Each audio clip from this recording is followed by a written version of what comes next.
Hello everybody, this is Malachi Case here, and today with the news, we will be doing a book review on the book Night by Ellie Wiesler. I probably butchered that last name, but this is attempt 2. So, first we shall speak of tone. The tone of the book is very depressing and sometimes vibrant with hope. Now we shall speak of the theme. To not repeat the past, so to say. The theme is to not repeat the past, not to do the whole Holocaust joke all over again. Yes? Where's that? I didn't know I had to redo this. Why? Because YouTube is being a troll. Peyton! So, the theme is not repeat the past. And then the plot. They started out happy, then went away to camps. They held on with as much as they had, then they got liberated from the camps. That's what happened. But I'll indulge into it more for you guys later. Character development.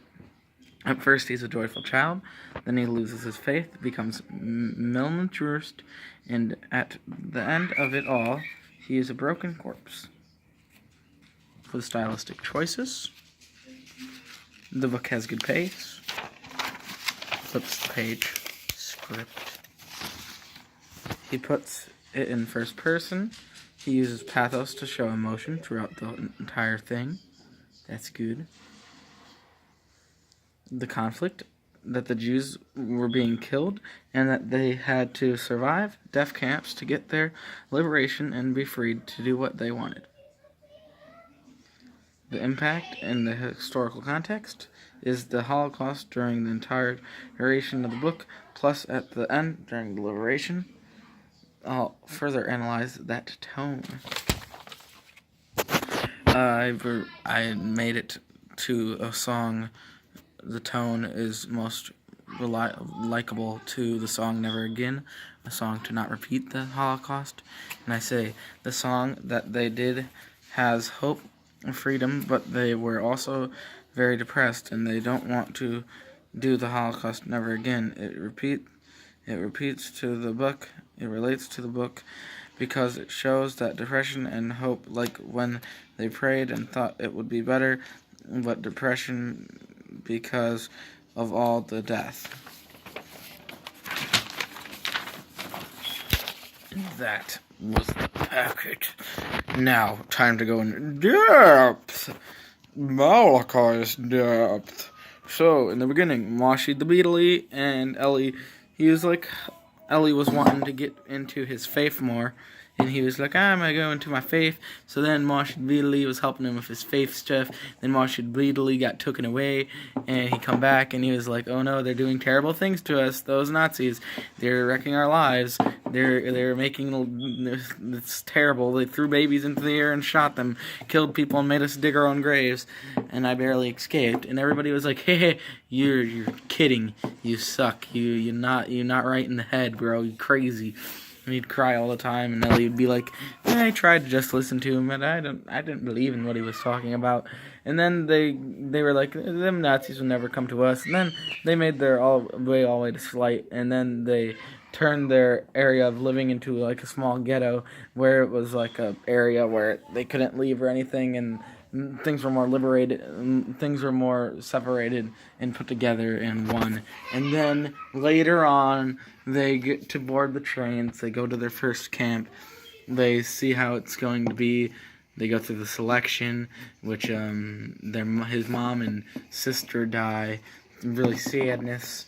Then they continue in that camp, they go to a next camp. At that camp, they then gotta leave that camp. Ellie has an infected toe, an infected foot from like the snow, and then he leaves from that camp. If he would have stayed in that camp, he would have got liberated, but then they go to a next camp. They have to march on foot in the snow, and there's lots more death. Death is happening throughout the whole story.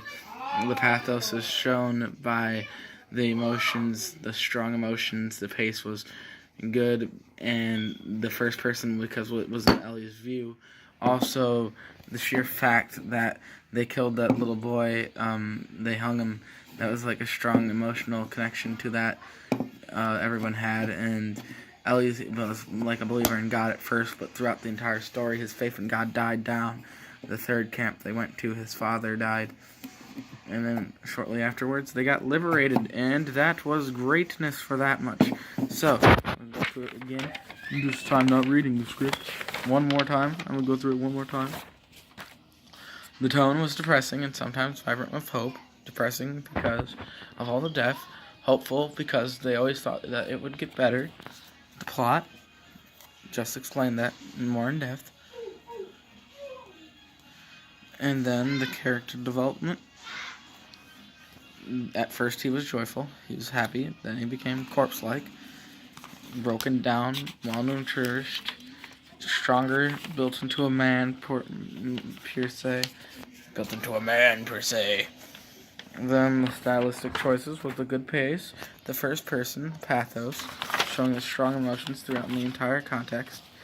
The conflict would be that the Jews were being killed and they needed to survive to get out of what they're in. They had to work for their freedom, and that it just kept on building and building and get higher and higher. The historical context was the Holocaust and then the liberation. Then I explained the tone about how it was depressing and then it became hopeful, and that it's related to the song Never Again, which was about the Holocaust. And that, my good sirs, in women's, is my news report review on the book Night by Ellie Wiesel. And a Jew joke for you. Pause here if you don't like being offended. What's the difference between Santa Claus and Jews? Santa Claus goes down the chimney. Ha ha ha. Laugh here.